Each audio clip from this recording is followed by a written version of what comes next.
I should have probably started this video a long time ago when I started to take the car apart so we could get a true before and after.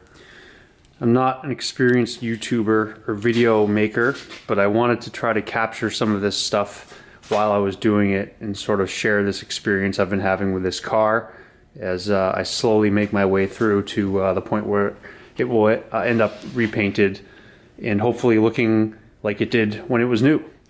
This is a Japanese STI. I've had it for a few months. It's a 555 edition. As you can see, it's basically a version 2 with a few little extras on it. It's got the roof scoop, which I've taken off in my preparation for painting. You can see how dusty it was and dirty underneath. I thought I'd give some walkthroughs here about what I'm doing. You can see all the door trim is off. It's probably like 60% of the way taken apart. It needs to be. The side skirts are off it. The splash guards are off. I'll show you what I'm up to. This is looking super gross, super dirty right now.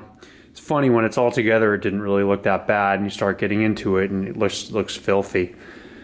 It's been cold out. We're in New England, so it's been really cold out this winter, and I haven't been able to like actually just use soap and water and just clean the engine bay. I think that'll go a long way.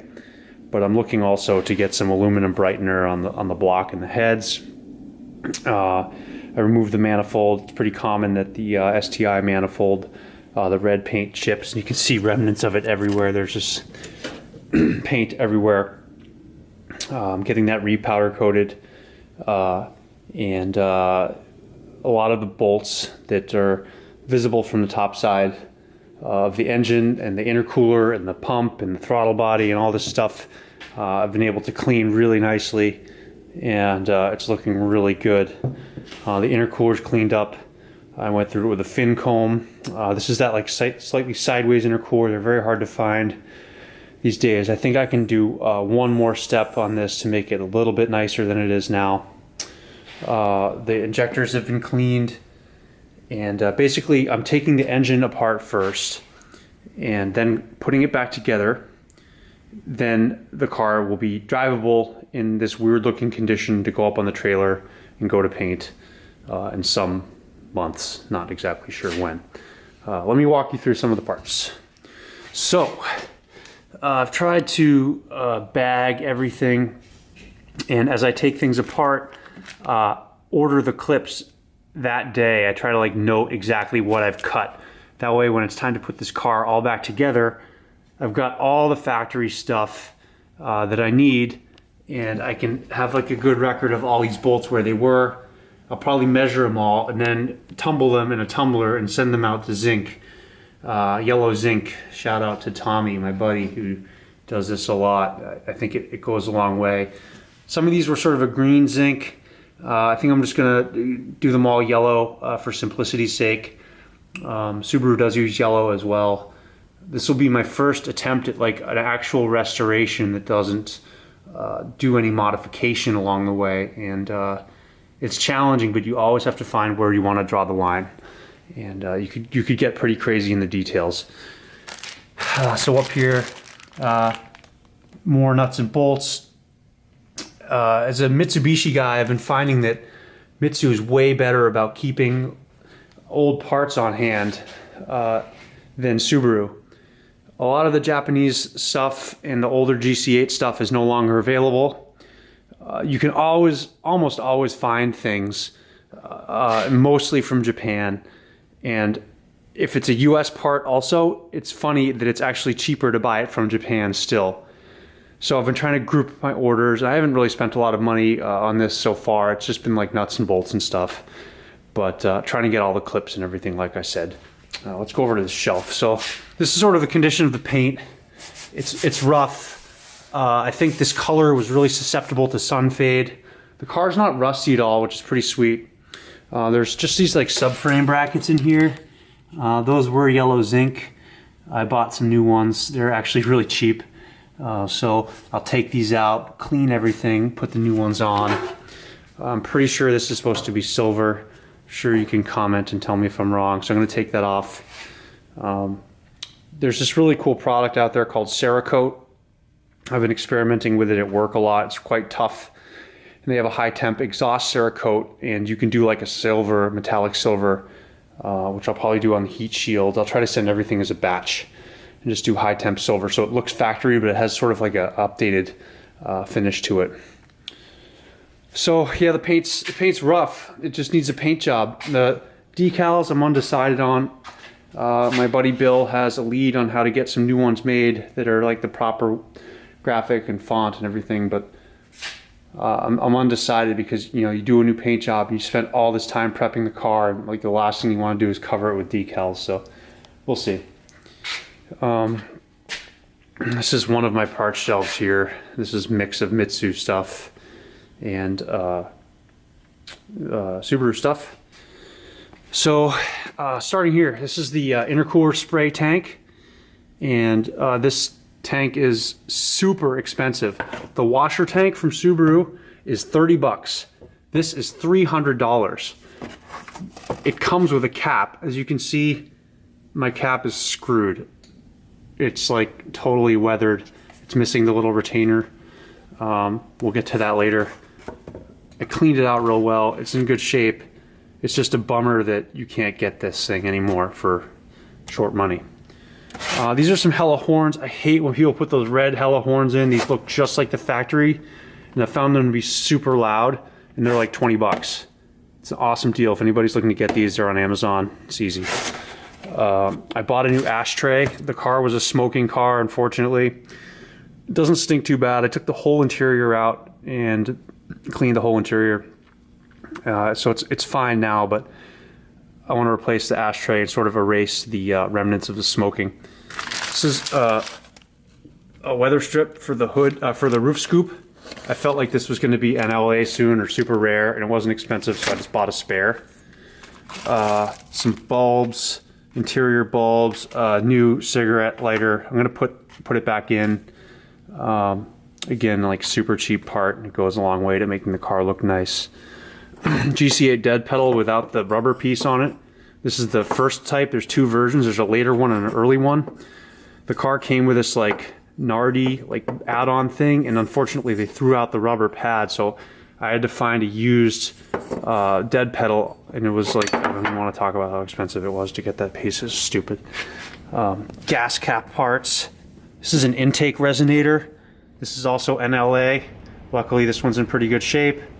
It's nice and clean. A lot of people do like an HKS intake and that thing goes away. So you can find them used, but it's hard because people just chuck them. This STI has a really cool small little power steering cooler. These are the pipes. These pipes are only available as a complete set. You can't buy just a hose, and they're kind of hard. So I'm not sure what to do yet about that. They're formed, the shape. I don't really want to buy the whole thing. Cross that bridge when I get there. This is in very nice shape. I cleaned it up. Intercooler pipe. The early STI has a different intercooler and pipes underneath the intercooler than the WRX. So that's an interesting little fact. This is the intake that meets up to the resonator. This has a crack in it somewhere. It's not expensive. I was able to buy a new one. It's still available somewhere around here. One of these like outlets is cracked. And it's also kind of like deformed down there. So this had to go. New one coming. This is the power steering cooler. It's just a little thing. It looks like a Nissan one almost. The 350Zs have that. It's able to find some 20mm washers. They're just generic rubber washers.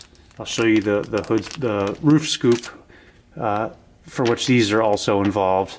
You get some new rubber washers. It's important to seal that because the water can go through the hardware on the roof scoop and into your roof underneath your hood or roof liner and make a mess inside your car. So that's the start. You can see I have stuff hanging. I'm going to organize this better. Interior parts, fog lamp covers. This is like a pile of stuff that's going to go out for coating. We have accessory belt cover. I was able to find this sticker again, so this is going to come off. This will get repainted in black. These will get yellow zinc, fuel injectors. or the injector rails, some random brackets that need to be sandblasted and zinc coated. Fuse box covers freaking NLA, so I have to clean this up, and I'm going to talk to the guys about this at the paint shop. I think plastic can be Cerakoted, which is pretty cool. So they could just do a gloss black and it'll look new. And if they're batching it, it doesn't cost anything, so you might as well. Some of this stuff I'm going to send for vapor blasting. I've never tried vapor blasting, but I'm excited.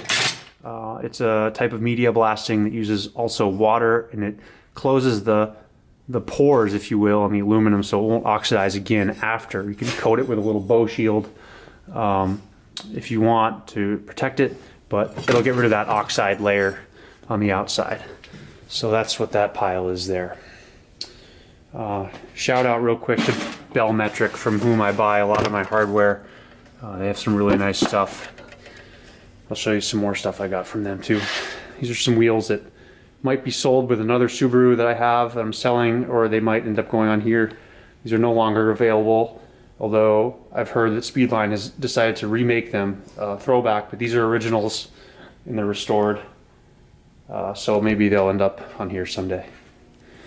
So walking around the car, it's just dirty, but it's not rusty anywhere. This is the rear washer fill. I'm going to take this cap off and clean up around here. All the stuff's out of the trunk because I'm going to take the tail lights off for paint. This was slightly bent. I didn't even realize it because I drove the car home on a temp plate. So this needs to be straightened out a little. It's got a little kink to it, and it's spot welded to the car. So it'll be nice to get that straight, and then they can just repaint it and it'll look nice. The car's got an original exhaust on it still, which is not in bad shape at all. It sounds pretty good too. What else? Let's look at some parts. So this is what I just got for the car. It's gonna be a long video, I'm sorry. These are little clips for the window, or for the weather stripping. This is a bracket for the rear bumper that got bent whenever it got slightly bumped in the rear. I think this was the last one they had. When I say the last one they had, I mean the last one Subaru has. Mine was actually okay. It was slightly bent, but there's such a weird shape to it. I was kind of afraid I wouldn't be able to get the shape right. Since the intake manifold's off, new gaskets, throttle body, same deal. These are those zinc subframe mounts. Got two of those bad boys. They call these gaskets. These are for the rear wing, so water doesn't get into your trunk. These are some clips for some interior parts.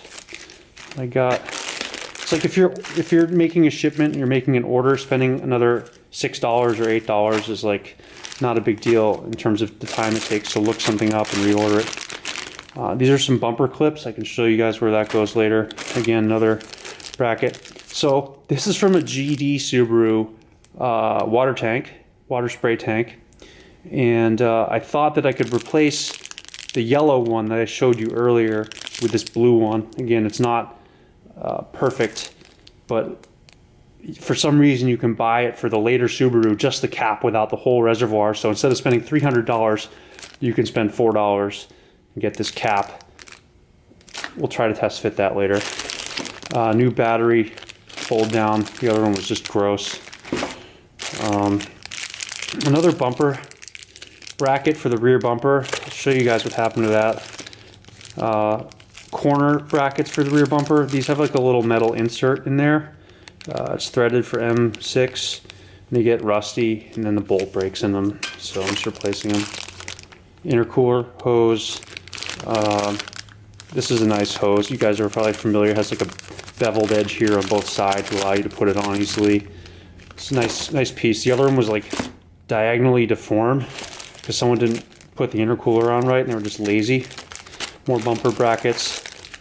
This is the last one in the world. This is a bumper bracket support. Sorry if you need one. I bought the last one.